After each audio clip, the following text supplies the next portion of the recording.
Alors bonjour Patrick. Et Mélanie, ergothérapeute de Kit Planète. Alors aujourd'hui, on vous parle des aides à la posture. On a, Mélanie, plein de questions sur les aides à la posture. Donc, on va essayer de vous éclairer aujourd'hui dans notre capsule et vous expliquer à quoi ça sert ces outils-là qu'on retrouve à l'école ou à la maison. Alors aujourd'hui, ce que je vais vous parler, c'est des aides à la posture pour qu'on puisse avoir une meilleure compréhension de ces outils-là. Commençons par le ballon avec pattes ou ballon qui peut être aussi sans pattes. Donc, qu'est-ce que c'est? C'est un ballon qui va permettre aux jeunes, donc un élève par exemple, de s'y asseoir et d'avoir du mouvement sur l'objet. Donc, c'est sûr qu'un jeune qui a besoin de beaucoup de mouvement, ça va répondre à un grand mouvement. Dans le sens que le ballon, comme ça, déposé au sol, va lui permettre d'aller à peu près dans toutes les directions. Donc, c'est un objet qui est très intéressant, mais qui offre beaucoup de mouvement. Un petit peu plus stable que le ballon, on va retrouver le ballon chaise. Vous allez pouvoir même le voir, on en a décrit là, un peu ses caractéristiques dans une autre vidéo.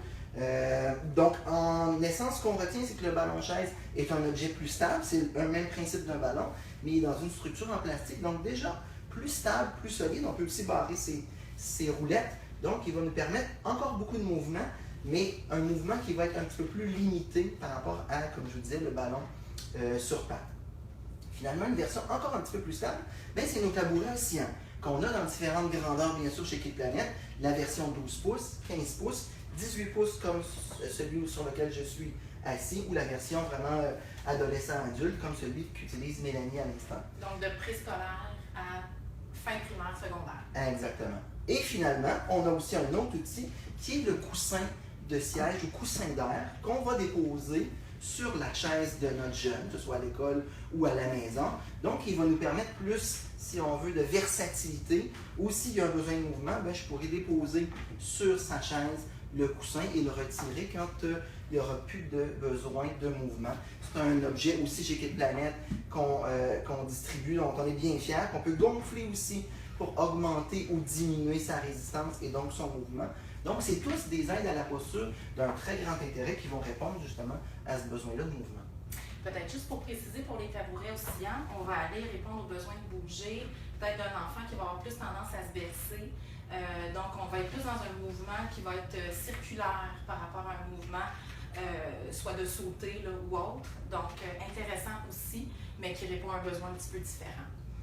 Alors, il faut juste faire attention pour tous les outils dont on vient de parler, que Patrick nous a décrit, au niveau du temps d'utilisation. On parle d'un 15 à 20 minutes d'utilisation, donc des temps continus qui peuvent revenir plusieurs fois dans la journée. Donc, ça peut être un 20 minutes le matin, 20 minutes l'après-midi.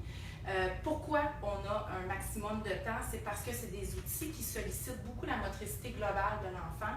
Et donc, on veut pas créer de fatigue musculaire, on ne veut pas que l'enfant devienne fatigué. Donc, c'est pour ça qu'en général, on vise vraiment 20 minutes à la fois.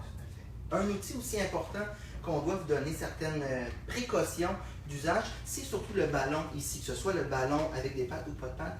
Un élément important à retenir, c'est que ces ballons-là, comme il y a un très grand mouvement possible sur cet outil-là, il faut faire attention que notre utilisateur soit conscient du danger, au sens où s'il est très impulsif ou très désorganisé, bien sûr, il pourrait se blesser ou blesser là, les personnes qui l'entourent s'il utilise mal son outil à ce niveau-là.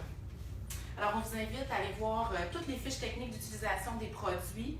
Il y en a une par produit et d'aller voir aussi notre page dédiée à l'aménagement flexible où là, vous avez notre offre de formation et des informations complémentaires. www.kitplanète.ca. Merci. Merci.